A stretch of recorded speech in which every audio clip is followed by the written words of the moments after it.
Hi, and welcome to Grateful Rescue TV. I'm Pamela Terhune, and I'm here with Patty Spittler and Harry, who also came from Grateful Rescue TV. Harry doesn't even look like the same dog.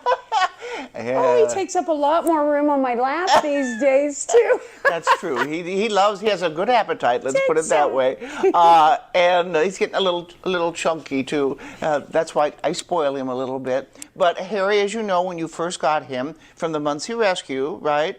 Yeah. I mean, he was all pink. He didn't have much hair at all, which is why I named him Harry. That's why you named him Harry. Because now he's all fixed. And it's so thick and full. Mama took good care of you? Yes. And what's really good is that he gets my Stewie, my Bernese Mountain Dog, who's older. And after Mabel passed, Stewie's like, I don't want to go outside. I don't want to eat. And Harry's like, let's go. Let's go look, do this. Let's go outside and go pee-pee. They do everything together. They do everything together. So it's a good match. It's a good home for him, and it's good for Stewie. Yeah. So speaking of updates, we have an update on Lily and Diamond. Do you remember? They're deaf and blind. Deaf and blind, Two little dogs that were adopted together. They were adopted together. And we went to their home, and they have a routine. They build their house, set up all around these two dogs, and they're just thriving, Patty. It's so Let's take a sweet. look. Oakley and Winnie were happy to see me when I visited their forever home. These are two very special dogs, both deaf and blind. You'll remember Grateful Rescue saved the pair, along with 5 siblings and their father, from an Amish puppy mill. It's a place where pets are treated like livestock and live a dreadful life of nonstop breeding. Thanks to the team at Grateful Rescue, Oakley and Winnie were saved and matched with 2 very special young ladies. So Sydney, it was about 1.5 years ago when you come in our home and took the girls. Tell us about Diamond and Lily, now Oakley and Winnie. How's the transition been? It's been good. They've been doing better than when they first got them. They're way better now and comfortable. Yeah. And what are the challenges in raising the deaf and blind puppies? I know you've moved a couple times. Did it take a while for them to get accustomed to their new place? Well, once the furniture was up, it only would take them a few days, and they'd run around and figure out where everything was, and then they did pretty good. The stairs only took them a few days, a week. They did good with going up the stairs. Down the stairs was what was harder for them. And we're here in Sydney's beautiful bedroom, and she's going to show us the tuck-in routine. So we're going to take her to her bed, and then we have to lay her pillows down. I don't know for sure that she's going to do it because it's not time. You have to cover her up because she can't be cold. And then usually she'll lay like that and fall asleep.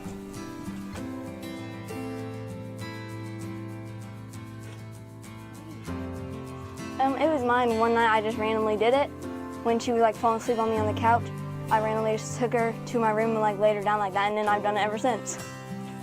Oakley has separation anxiety from me, so she doesn't go to bed until I lay down, and once I lay down, she'll get up and go under the blanket next to me. But if I leave her in the room alone, at night or during the day, she'll pull at the door and she'll whine and cry. I think people should help Grateful Rescue because it's for a really good cause and it's fun and all the dogs are super sweet.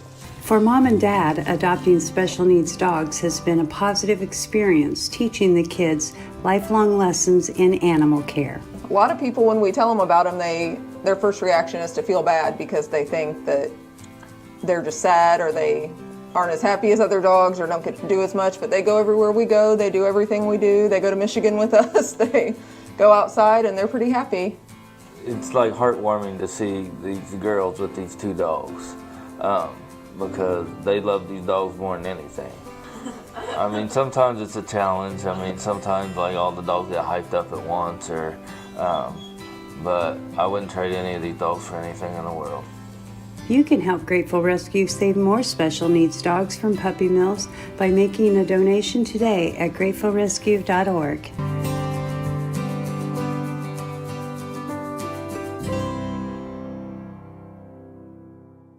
And now Harry has decided that he wanted to get down a little bit. He left me. We also need to talk about what is a double Merle? What does that do? Actually, these are bad breeders because there's a lot of problems, right? Oh, it's a terrible breeding practice. It's out of greed. These breeders, they try to, you're never supposed to breed two Merle colored dogs together. They can be deaf and blind. They come out deaf and blind if they even come out alive at all, or they're completely white. I think the purpose is to make colorful or white dogs. We're building a place where homeless animals find forever homes. A place where people connect with animals in a beautiful park. A place that brings people and pets together, building lifelong bonds. That place is the Grateful Rescue and Sanctuary, a proud partner with Best Friends Animal Society. And Patty, I heard you made friends with a camel. Oh, a big camel. First time I ever, and I fed him too. I fed him carrots. Yep, he came into the studio. Everybody wanted to see him because this camel was part of a demonstration, a presentation for the holidays. So you want to see my camel? Let's take a look. Camels are amazing creatures. They're called ships of the desert, and in their native Asia and Africa, they can go long periods of time without drinking water. They have long been used also as pack animals, transporting people and hundreds of pounds of items over vast areas. Now, this particular camel is not a working critter. He's a superstar. Merlin is his name, and he was raised since a baby by animal expert Luke Schoenfeld, who owns Barnyard Party Pals. Silly Safari's Amazon John and Meerkat Mel also like to promote Luke and his critters, especially around the holidays. It's hump day here. This camel has one hump, and it's in nativity scenes. Luke, tell us about Merlin. Oh my gosh. So this is Merlin. He's a 3-year-old dromedary camel. He is one of our critter crew members here at Barnyard Party Pals. Okay. He does nativity scenes. Everybody wants to know where they can see a real live camel. And, well, we can offer that because we have one. I did a little bit of research. He's so close to it. They can live 40 or 50 years. Yep. Yes, So that's a big commitment. Absolutely. You know, I'll have to put him in my will. I think you're going to live longer than that. And you have how many animals that you're So we have roughly about 50 animals here at Barnyard Party Pals. Wow, that's amazing. This is a huge commitment. They have 2 camels, but Merlin's awesome. Oh, it's just amazing. And you can remember, you were saying there was more than one type of camel. A dromedary, if you take a D and put it on its side, it's 1 hump. A Bactrian camel, if you take a B and put it on its side, it has 2 humps. That's how you remember Bactrian and dromedary. Gotcha. Isn't that just wonderful? Well, he is so adorable, and he's so gentle, too. And he's still a baby. He's still a only baby. 3 years old. He's only 3 years Yeah. old.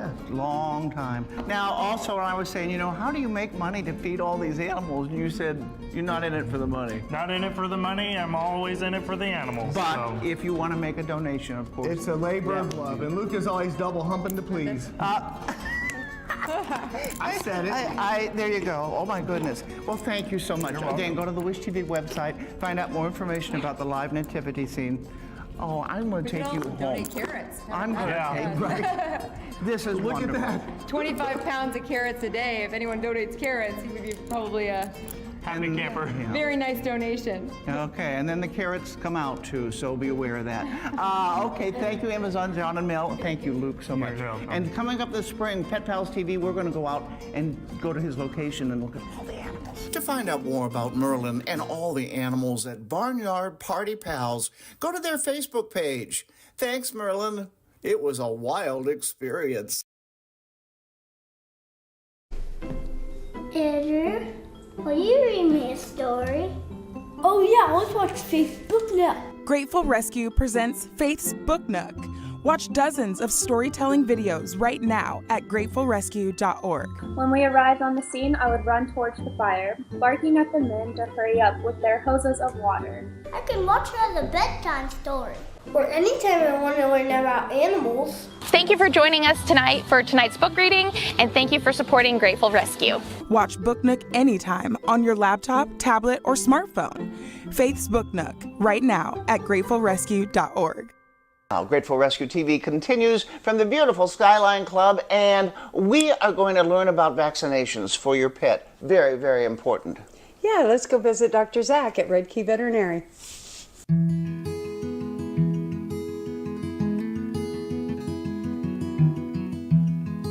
And we are here with Dr. Zach Wasson of Red Key Veterinary Clinic, and today we're talking about the importance of vaccines. You know, we have a lot of animals come through our rescue, and it's important. That's our top priority, to get them vaccinated right away to keep them safe. And earlier this year, we had the parvo puppies that came in. If they had only been vaccinated. Yeah, it was a very unfortunate, event to deal with, because it just, especially in your situation there, where they came in already sick. There wasn't just one puppy you were dealing with; it was numerous in the full litter, and that stretches, just stretches facilities out. A lot of regular clinics, like mine, couldn't even handle that many with something so contagious, and that's something that is, it's sad, because it is a very preventable disease. But a lot of people don't understand how that works, what they are, and they don't understand the importance of vaccines, so they just kind of let it go, and then they're wishing they hadn't. And what does a normal dog need? Yeah, so I guess just to summarize, there's many factors that come into what to vaccinate for. With vaccines, we refer, in veterinary medicine, we refer to core vaccines, which are just a kind of an established just set of diseases that we know we can vaccinate for, that are prevalent in the dog population, or at least present, and that every dog should get regardless of their lifestyle. And so obviously the big number one vaccination and it's required in the state of Indiana, it's state law, they get the rabies vaccine. Thankfully we don't have rabies cases hardly ever, but it's mainly because we vaccinate all our dogs for it, all our dogs and cats. But the other set is what people call them different things: the distemper vaccine, the multi-way vaccine. It's actually, distemper is one of the things in it, but it's usually it's a combination of about 8 different things. Some are different strains of the same disease, like leptospirosis. There's actually 4 different strains we vaccinate for. There's the distemper virus, adenovirus, parainfluenza, parvovirus. Those are the core vaccines that are all in that you would get an adult dog or a mature dog. When puppies are little, usually you want to start them when they're around 6 to 7 weeks and get their first vaccination, and that would be just a partial one of those vaccines, and parvovirus would be in that first little 4 or 5 way vaccine to get that started. So if somebody wants to get started, that's a lot of information. How do they start with getting their dogs protected? Yeah, and so the simple answer there is you really should get established with your pet at a veterinarian. At your regular, just general practicing veterinarian. They will know what to do. They will tell you what your dog needs, make those recommendations for you to do.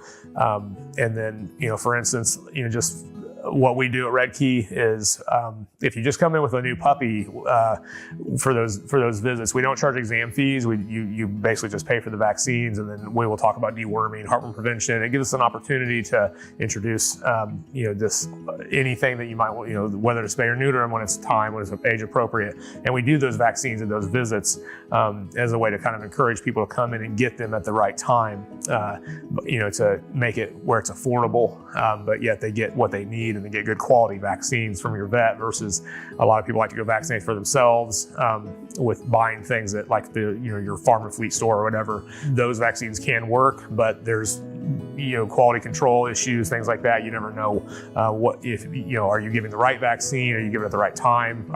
Is it being stored in the right temperature? Was it stored correctly? Was it left on the dock for an hour or two?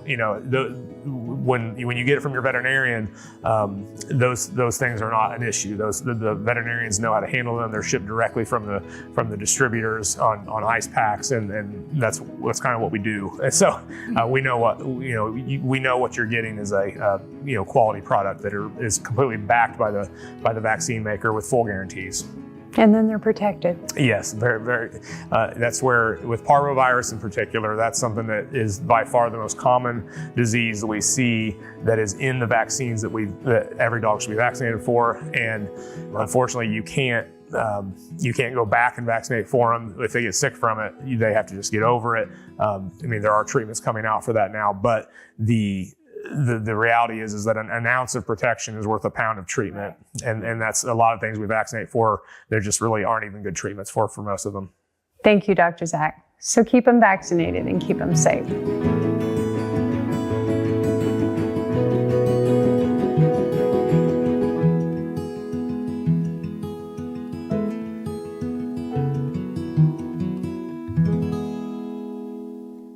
Hey everyone, I hope you're having a beautiful day. I can't tell you how many rescues and shelters I have been to where I've seen the most beautiful, amazing dogs that were completely overlooked simply because of their appearance. WAL, Greater Good Charities, and the Animal Rescue Site have teamed up for their 12th annual Dirty Dogs Contest. With the help of WAL's grooming supplies, the shelters gave their most deserving dogs incredible makeovers. 10 of these transformations have been chosen as finalists. And presenting the top 10 shelter dog makeovers in America.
Now the shelters with the top 3 dogs you select will be awarded grant money to help them continue their efforts. Just visit dirtydogscontest.com.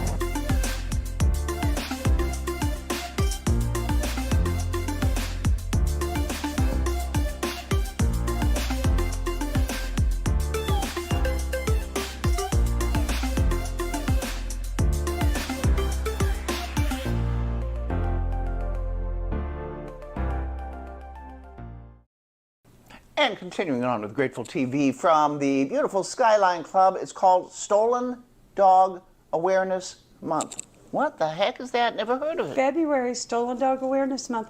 It's a terrible thing going on these days, Patty. The dogs will get stolen right out of their backyard.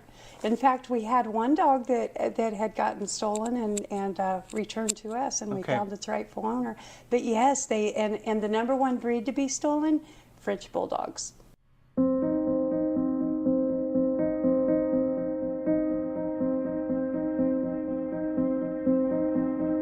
So I was deeply in sleep, and I just feel my mom shaking me up and just looking at me panicked. She was just like, "Leslie, wake up. We got to go find the dogs." This is the story of 2 dogs stolen from their own backyard. Sophie, an adorable therapy dog, and Kiko, the bulldog. We were panicking. My brother was awake at that time, and he loves the dogs, especially Kiko, because they are just buddies. I mean, we got Kiko for him, so he was really panicking, and I could hear it in his voice when he would scream the dogs' names. Leslie Soto Benitez and her family created missing dog flyers and posted them all around the neighborhood. Facebook users provided some clues. Kiko the bulldog was spotted with an unknown man on a street corner, and the little dog Sophie was with a stranger less than a mile away from home. My daughter and her boyfriend were driving in the area of Washington and Sherman and saw a homeless lady with a sign that said that she needed food. And my daughter asked her if she needed some water for the dog, and she said no, the dog was fine. And the next time she drove back past, there was a sign that said dog for sale. I was afraid of who might end up buying it and what might happen to the dog. I know people buy dogs, especially the smaller dogs, for bait dogs, for dog fighting and things like that. So I just said we've got to get her off the street, and we brought her home. Chris Hardy began looking on Facebook in lost dog groups to help find the dog's rightful owner, and she received help from animal rescue volunteer Tracy Wagner, who knew Sophie's story needed a happy ending. I could pretty much tell because of the condition the dog was in. The dog was in way better condition than the people who had the dog. The dog was either stolen and trying to be sold, or somebody found the dog and they were trying to sell the dog. But either way it went, that dog did not belong to her, and I could tell that. That's when Tracy turned to us here at Grateful Rescue and Sanctuary. I contacted Pam via Facebook and told her kind of what was going on and asked her if she'd be willing to hold on to the dog until we could either find its owner or we could find it a new home if the owner wasn't found. And she immediately stepped up and said, yes, I will. And we're sitting here with Sophie's owners, Giselle and Leslie. And as you can see, Sophie's very comfortable and happy to be back in her owner's laps. And we'd like to share the story of how we realized that Sophie was, in fact, Giselle's and Leslie's family's dog. You showed me Sophie, I was just like, I just wanted to cry because I immediately knew. I recognized her looks, and I was just like, yeah, that's her. She did, and she also, there was several people that were trying to claim Sophie, and it wasn't actually their dog. And but Leslie had a certain little beauty mark that Sophie has that couldn't be mistaken. Yeah, she has a little tiny beauty mark right there on her bum, hidden underneath all her hair. So as soon as she told me about Sophie's little beauty mark on her rump, we knew that this was in fact Sophie's family.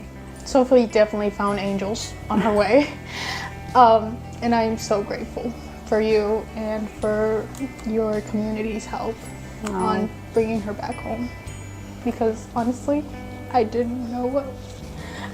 Sorry. You probably worried you were never going to see her again. And you could tell Sophie's very loved. Well, we're going to show Kiko on our program. We're going to try to alert everybody to be on the lookout for him. And maybe there's still more yet to the story to come when we bring Kiko home. Kiko was last seen in downtown Indianapolis. There is a $500 reward for his return.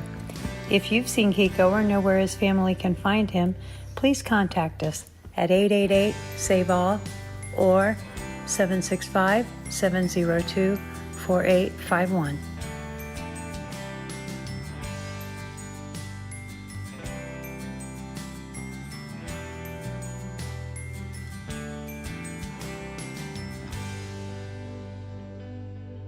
If you are stressed out about your cat right now, chances are your cat is stressed too. But there's good news for both of you. Today on Grateful Rescues TV, I'm going to share the story of Johnny Storm, my cat who went from stressed out to zen'd out, thanks to a recommendation from my vet for something we call kitty Prozac. Johnny Storm stormed into our lives as a grateful rescue who immediately won our hearts and the hearts of our other rescue cats. But then one day something changed. What exactly? We don't know. But all of the sudden, our sweet little boy had become the hunter of our innocent little female cat, Melody. It is devastating as a pet parent to see two of your pets not getting along. And as your kitty correspondent and a cat behavior specialist, I was at a loss when those corrective methods that usually will help this type of behavior failed us. And when I say fail, I mean epic fail. One of those methods, calming collars, designed to relax your cats, actually had the exact opposite effect on Johnny Storm. He tore it off, he ripped it apart, and he threw it in his water bowl. He was having none of the calming collar. After ruling out health issues, thankfully, we turned to the knowledge of cat behavior. You see, in the wild, cats are both prey and predator. And even as a house cat, they walk the line of keeping that balance. Johnny Storm was acting in his natural nature of being a predator, while Melody was acting out in her natural nature of being prey. We had to find a way to help them both. That's when our vet suggested a prescription medication called fluoxetine, also referred to as kitty Prozac, a prescription medication that has been proven to help take the edge off cats who are stressed. Seeming to be our last hope, we were very happy to find out that it was easy to administer. As you know, cats aren't always the easiest to give medicine. However, with a tuna-flavored liquid made by our local apothecary, we hid it in a little bit of Johnny Storm's favorite food, and now every day he has his kitty Prozac and doesn't complain. Best of all, it made a huge difference. Within a month, we were able to stop monitoring Johnny Storm and Melody so much and start relaxing. Johnny Storm returned to a happy, playful kitten instead of an instinctual hunter, and Melody was able to walk our house once again free of fear. Sadly, cats like Johnny Storm are often returned to shelters, labeled aggressive and sometimes even unadoptable, when a majority of the time, the cat just needs a little bit of our help. Signs that your cat may be stressed include peeing outside of the litter box, acting aggressive, or hiding and acting fearful. Any of these signs are a good reason to go to the vet. Once they have been declared healthy from a physical standpoint, make sure you take the next step. Ask your vet to assist you in the behavior modification and stress management, and ask them if a calming medication like fluoxetine could be right for your cat.